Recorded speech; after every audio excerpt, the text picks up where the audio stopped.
नमस्कार छात्रों, आज आपके लिए खुशखबरी आई है। क्यों आई है खुशखबरी? क्योंकि यूनिवर्सिटी ऑफ दिल्ली से फिर से एक रिक्वायरमेंट आया है, जो रामलाल आनंद कॉलेज से असिस्टेंट प्रोफेसर वैकेंसी आई है। और इसकी भी आप देखोगे छात्रों, तो इसमें भी फीस जो है आपको SC, ST, PWD और महिलाओं के लिए नहीं है। तो आप लोग क्या है कि जो मैंने वीडियो सुबह बनाया था उसमें क्या था कि 2000 फीस थी स्वामी सरदानंद के लिए। यहाँ पे क्या है कि जो फीस है वो कम है। तो आप लोग क्या है कि और टोटल कितने 12 सब्जेक्टों पर वैकेंसी आई है।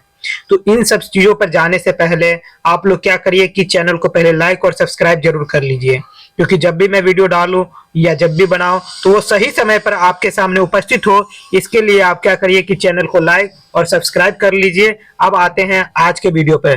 तो छात्रों, आज का वीडियो है रामलाल आनंद कॉलेज यूनिवर्सिटी ऑफ दिल्ली से, जो कि न्यू दिल्ली की एक अच्छे कॉलेजों में से माना जाता है। और अगर इसकी वेबसाइट पर अगर जाना है और ये रिक्वायरमेंट आपको देखना है तो www.rlacollege.edu.in पे जाके आप ये रिक्वायरमेंट देख सकते हो, जो कि 29/1/2026 को रिलीज की थी। ये रिक्वायरमेंट परमानेंट वैकेंसी है। और ये अगर आपको लिंक देखना है, एक और लिंक है जो कि rec.uod.ac.in पे जाके आप यहाँ से फॉर्म भी फिल कर सकते हो और ये रिक्वायरमेंट भी देख सकते हो। और इसकी लास्ट डेट कब है? 2/3/2026 है। तो इनसे पहले आप लोग जरूर इस फॉर्म को फिल कर दीजिए, क्योंकि एक नहीं टोटल 12 सब्जेक्टों पर वैकेंसी आई है।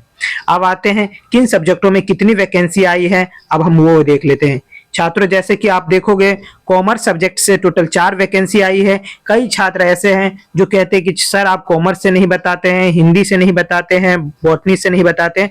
तो आज जो है सभी सब्जेक्टों पर वैकेंसी आई है। आप लोग शुरू से लास्ट तक वीडियो पर बने रहें और हर एक छोटी से छोटी जानकारी मैं यहाँ पे दूंगा।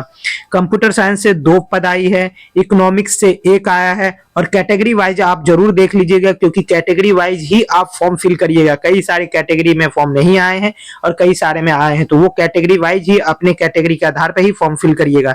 इंग्लिश से 1 पद है, इन्वायरमेंटल स्टडीज से 2 पद है, हिंदी से भी यहाँ पे 1 पद आया है, जो कि क्या है UR में सिर्फ आया है। कई छात्र ऐसे हैं जो हिंदी के लिए स्पेशली बोलते रहते हैं। हिस्ट्री से 1 पद आया है, मैनेजमेंट स्टडीज से 2 पद आए हैं, बॉटनी से आप देखोगे तो 1 पद है, माइक्रोबायोलॉजी से 1 है, पॉलिटिकल साइंस से 2 है और फिजिकल एजुकेशन से 2 है। यहाँ से आप देख सकते हो टोटल 20 पदों पर वैकेंसी आई है। तो आप लोग शुरू से लास्ट तक जरूर वीडियो पर बने रहें, तभी आपको सब चीज पता होगा। कुछ इंपॉर्टेंट सूचना है जो कि महत्वपूर्ण जानकारी भी जरूरी होता है, तभी आप ये फॉर्म फिल कर सकते हो। तो वही चीज मैं बताने वाला हूँ। दूसरा इंपॉर्टेंट नोटिस ये है कि जैसे आपकी क्वालिफिकेशन कितना है वो पता होना चाहिए, पब्लिकेशन, एक्सपीरियंस, स्क्रीनिंग गाइडलाइन, इन सब को अगर आपको देखना है तो इस वाले वेबसाइट से देख सकते हैं। अन्यथा नहीं देखना चाहते तो आप शुरू से लास्ट तक वीडियो पर बने रहिएगा, तो सभी चीज मैं यहाँ पे बता दूंगा एक क्रम वाइज।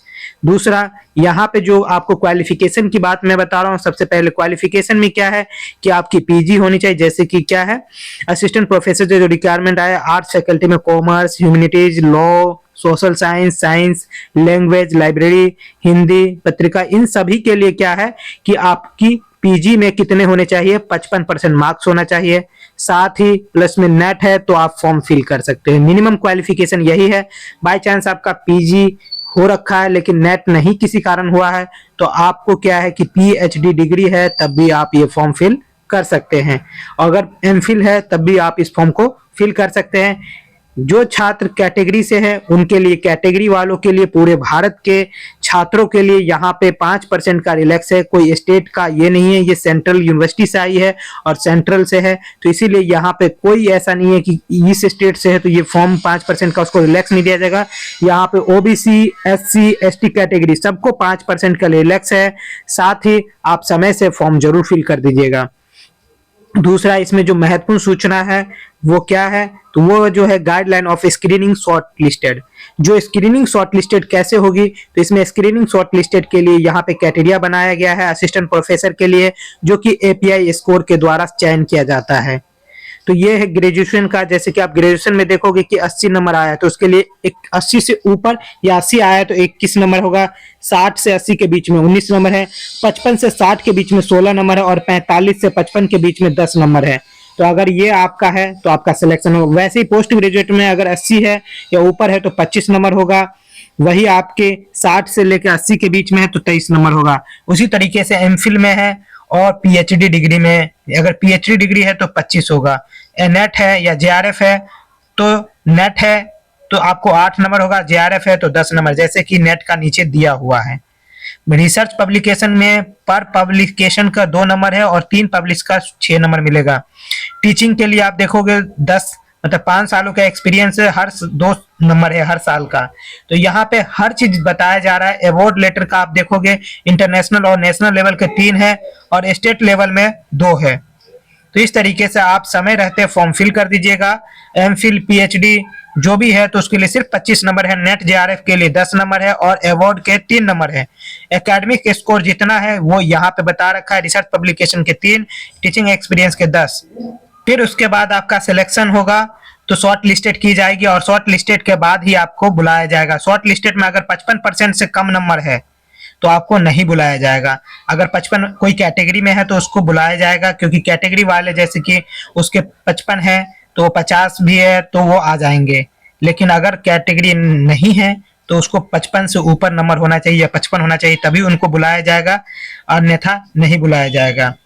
जैसे कि इसमें कुछ और चीज बताया गया है जो कि मैं महत्वपूर्ण सूचना बता देता हूं कि फीस के लिए, जैसे फीस क्या था स्वामी सरदानंद की जो मैंने वीडियो बनाई है उसमें आप देख सकते हो फीस अलग है। यहाँ पे फीस क्या है, 500 रुपया है यूआर ओबीसी ईडब्ल्यूएस यहाँ पे, और यहाँ पे एससी एसटी पीडब्ल्यूडी के लिए जो महिला के लिए कोई फीस नहीं है। तो आप लोग क्या करिएगा, जरूर फॉर्म फिल करिएगा, क्योंकि फीस ज्यादा नहीं है आज के युग में। अगर है इतना तो आप लोग जरूर फॉर्म समय से फिल कर दीजिएगा।